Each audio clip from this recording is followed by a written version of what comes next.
Kumusta yung mga ka-answer? Ako nga pala si Paulul at ngayon dadaanan natin ang mga maymays. Oo, maymays ang tawag ko kasi gusto ko kayo na tetanos trigger sa mga sinasabi ko kasi wala akong nararamdaman at gusto ko kayong pagtripan. Mga memes ngayon ng bansa, so daanan na natin, kailangan ko sumaya. From Lloyd Palaganas. Wow. Wow, wait. Gagayahin nila lahat? Oh! Ba't hindi pula buhok mo daw?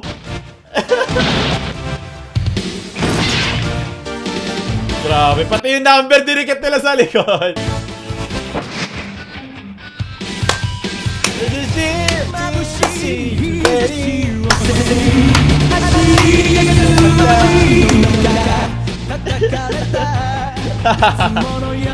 Yes, that editing. Boom! Wow, diba sabi ko sa'yo may pag-asa pa ang bansang to.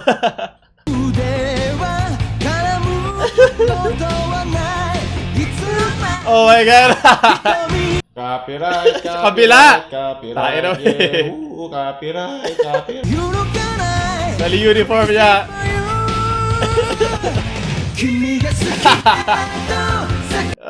Hindi sila tumatakbo eh. Oh! Yeah! Copyright, copyright, copyright, yeah, copyright, copyright.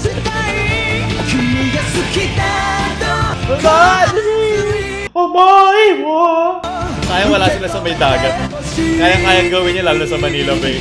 Copyright, copyright, copyright, yeah, Yes!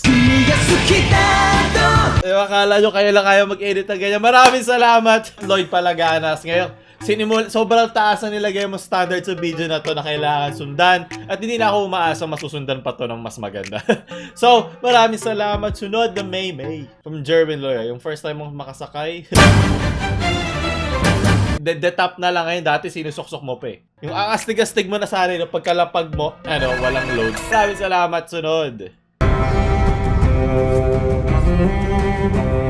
Astig, ethnic groups yun ng Philippines. GOT style. Oh my God. Ba't ganyan yun nasa negre? The N-word. Ano ibig sabihin nito, Philippine ba?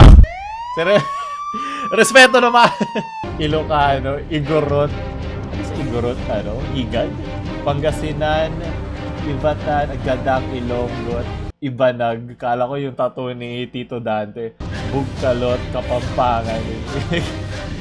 Sambal, Mangyan, Tagalog, sa Suludon, Visayan, Cagayanin, Molbog, Malibog, Batak, Zambanguenyo, Tagbano, Palawan, Tawat, Bato, Subanon.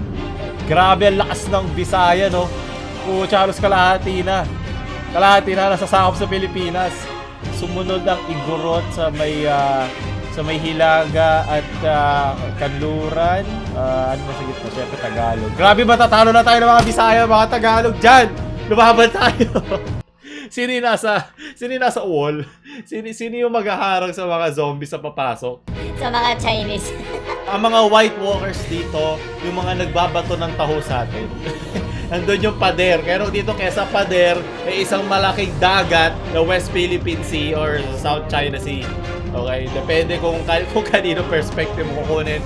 Saktong-sakto kasi lalabas na Game of Thrones soon. So maraming salamat Philippine Map sa paggawa nito. Kahit alam ko trip nyo lang very accurate naman yan, diba? Pero grabe naman kayo sa N-word. Tinamad na kayo mag-decide. Comment nyo below kung mga taga rito kayo sa mga lugar na to. Kasi yung iba mga simbolo syempre hindi ko magets. Ano nyo ako, dagdagan nyo ating kaalaman mga kansa. Maraming salamat. Sunod! No! Nagsimula na seconds from disaster, diba? Yung mga bumagsak na nakilala si Aquaman. Sunod. Yes. Never forget huwag kalimutan ng mga dead yung ng Pilipinas. Tandaan nyo. Yan ang mga nagbuhay sa syempre yung mga bago din. Pumpunzalan, mga diba, ito naman yung mga kararating lang. Mga bagong-bago mga may sa Pilipinas. Ang hirap maka-move on pag bumagsak ka na sa hotdog. Bakit ba ito ginawa? Tito King. Tito King Badger. Bakit? Never forget. Oh my God. Vienna. Stop! Stop it. Ayoko na. Tama na. Masakit na. No! Ang pinakamasakit sa lahat.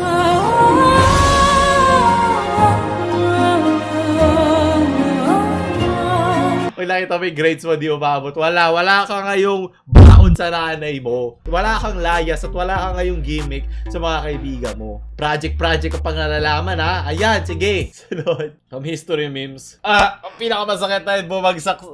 Avenge the Philippines. Diba? Avenge the Filipino, hindi na fallen. Dapat may base lang to, hindi pwede feelings ang paglaruan natin dito. Babae yun. Oh my... Nangangalahati na tayo sa video eh. Bakit kayo ganyan? Kailangan ko harangan yan.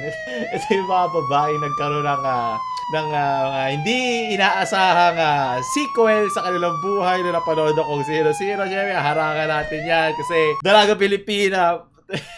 Tama na, papamilya channel po kami. Wala lang ako sasabihin.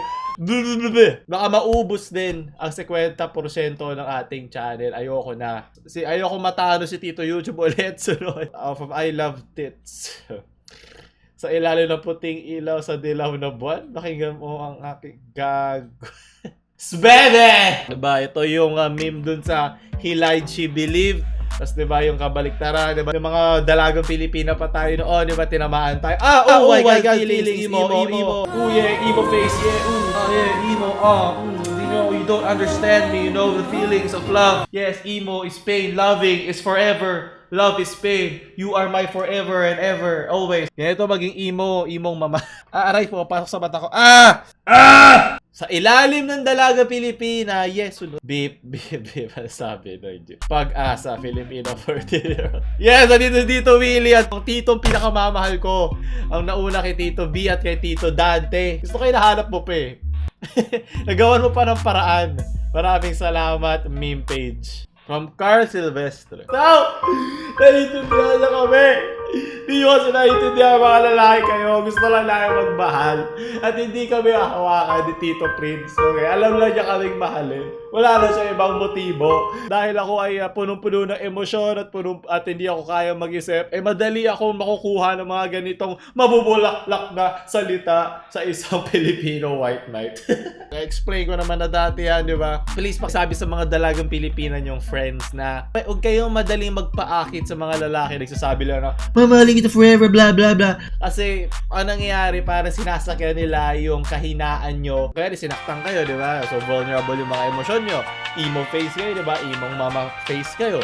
So, nag-aanap kayo ng kahit onti lang na affection. So, ito mga ganitong sa Facebook ng mga posts, hindi lang niya, marami pang iba dyan mga wannabe white knights sa Pilipinas. Madali tuloy silang, kumbaga sinasakyan niya yung emosyon ng mga babaeng vulnerable. Pero siguro may mga kinakailangan niya paminsan-minsan. Pero sa mga sa mga babae, sa mga dalagang Pilipina yung friends na masyadong believe, kailangan niyo silang sampalin ng katotohanan na na sinasakyan lang yung kanilang emosyon. So, tatanda rin naman kayo, lalagpasan din yung mga ganyang phase. Huwag kayo matabla ng mga white guys sa Pilipinas. Sunod, Filipino politician. Okay, time's up. But we stole millions of...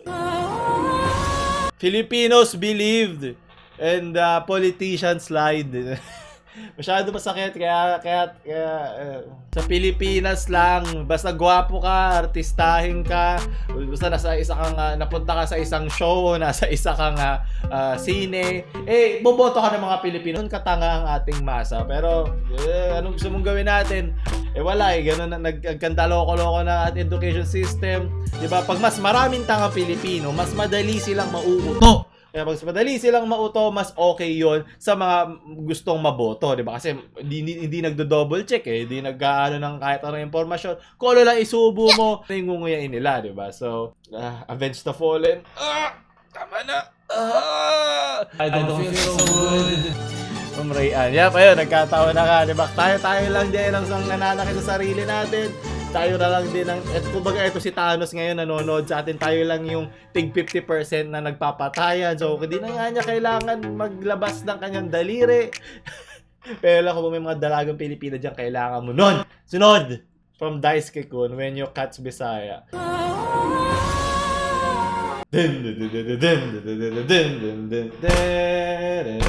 Kaya dumadagdag yung kanilang kapangyarihan. Kabisayan. Pentagon, Hexagon. Tama na. Tama na, please. Ilang fallen pa ba ang i-avenge natin? Sunod. Anak ka na. Yan ang nagagawa ng galit ng isang nanay. Kahit laitin na yung sarili niya at basta kasama ka, at least alam niya, sabay kayo mag-a-avenge ng pollen. Diba? Kung ano, diba? May sense yung sinabi ko. So, doon tatapos natin mga memes. Maraming salamat sa mga nanonood. Siyempre, huwag kalimutan mag-join para mas bago nyo napapanood ng mga videos kaysa sa mga ibang cancer. 129 a month. Huwag nyo kalimutan i-like, share sa mga dalagang Pilipina nyong friends, sa mga napafall nyong friends na wala ng avenge. Siyempre, huwag kalimutan mag-subscribe. Howlul! Ouch! Ano to? Ang isipan Sasayang o agam Tayo na Siniskwela, siniskwela, siniskwela, hey!